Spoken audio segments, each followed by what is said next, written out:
There's a place in Idaho that claims to be the exact center of the universe. And honestly, that felt like something I needed to see for myself. Welcome to Wallace, Idaho. In 2004, the mayor of Wallace, Idaho officially proclaimed the town the center of the universe. Not because it could be proven, He did it because it couldn't be disproven. So today, a simple manhole cover marks the exact spot, and every year, the people of Wallace celebrate it.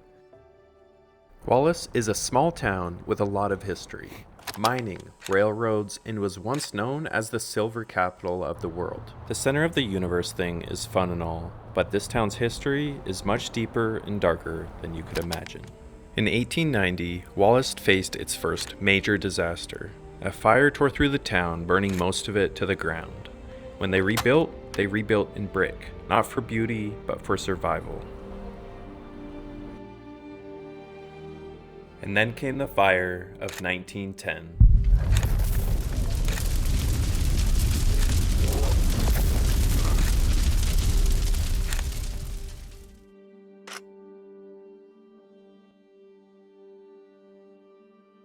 Extreme heat, dry conditions, what followed became known as the Big Burn, a firestorm that swept through Washington and northern Idaho.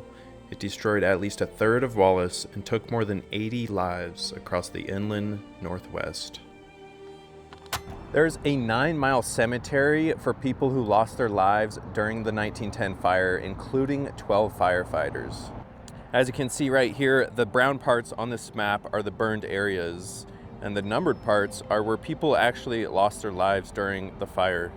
I went to the visitor center and I met a woman and just listened to what she had to say. So there's a whole story about Ed Pulaski. He was a firefighter, and he knew that most loss of life was coming from the firefighters at that point because they're all getting stranded. And Yeah. he went up to tell them, "You're not getting out of this. You have to get down here. There's a tunnel I know about. If we go in the tunnel, we'll be okay." And so he got them all down and took them into the tunnel and saved their lives.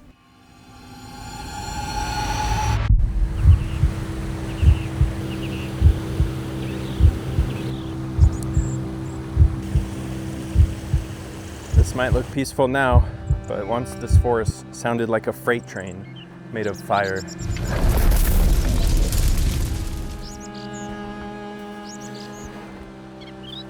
I'm knee-deep in snow right now, but we are not far from the tunnel where Ed Pulaski saved 45 people's lives. Let's go check it out.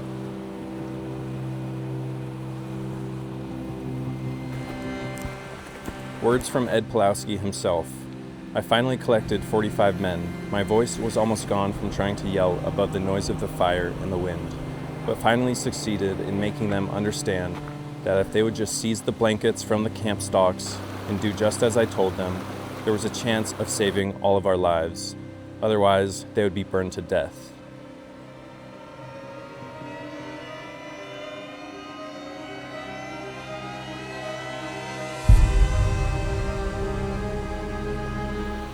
I'm literally in the middle of the woods with hardly any service, if any at all. I'm crossing a river. I could get eaten by a bear for all I know.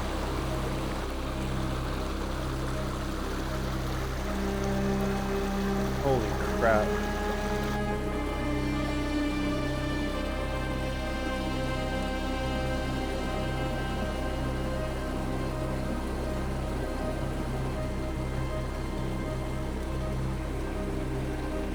Imagine this, the world outside on fire. Everything you've ever known is burning, and your only hope is a hole in a mountain, not knowing if this is your shelter or if this is your grave.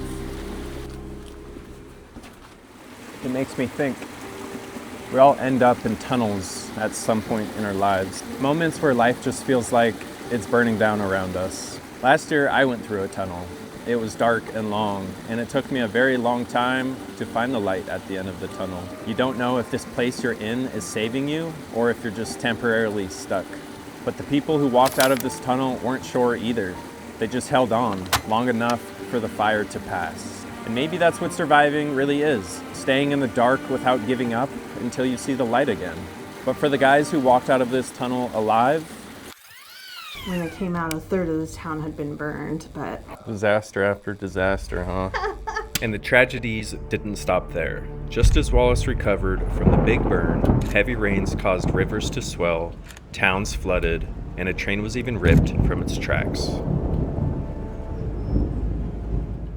Each time, Wallace rebuilt, funded by the endless veins of silver in the surrounding mountains. This town didn't disappear, it adapted.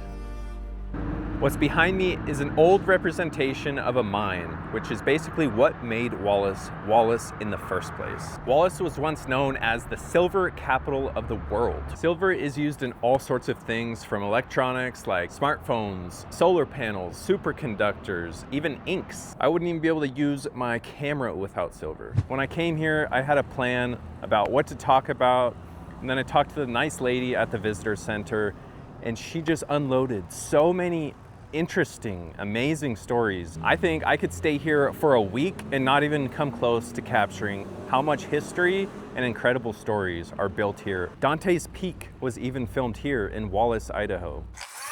Fast forward to 2004, when the mayor made it official.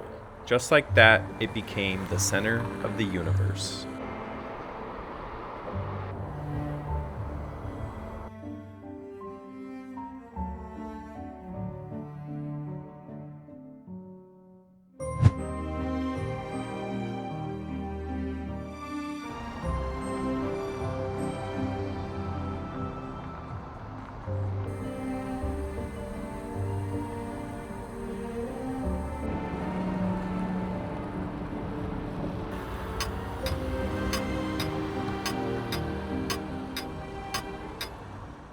In order for them to convince people to actually come here and work in these mines, they had to bring their family with them. And if they're bringing their family with them, that means there needs to be things to do. So what they did was build a bunch of pools, baseball fields, and those two things specifically became the go-to activities for the people of Wallace. This pool behind me was built in 1939. That is just crazy. There's 12 staircases all around Wallace with nearly 800 steps, which is the equivalent of hiking up a 46-story building. Here's a map showing where all the different staircases in Wallace are located, and currently I'm right here standing at a staircase with 82 stairs. This town is just full of old history.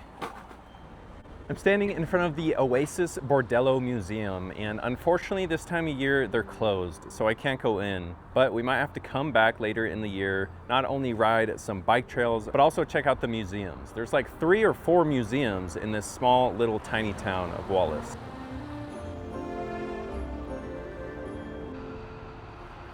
Whether this is the center of the universe or not, today it was the center of mine. On to the next place.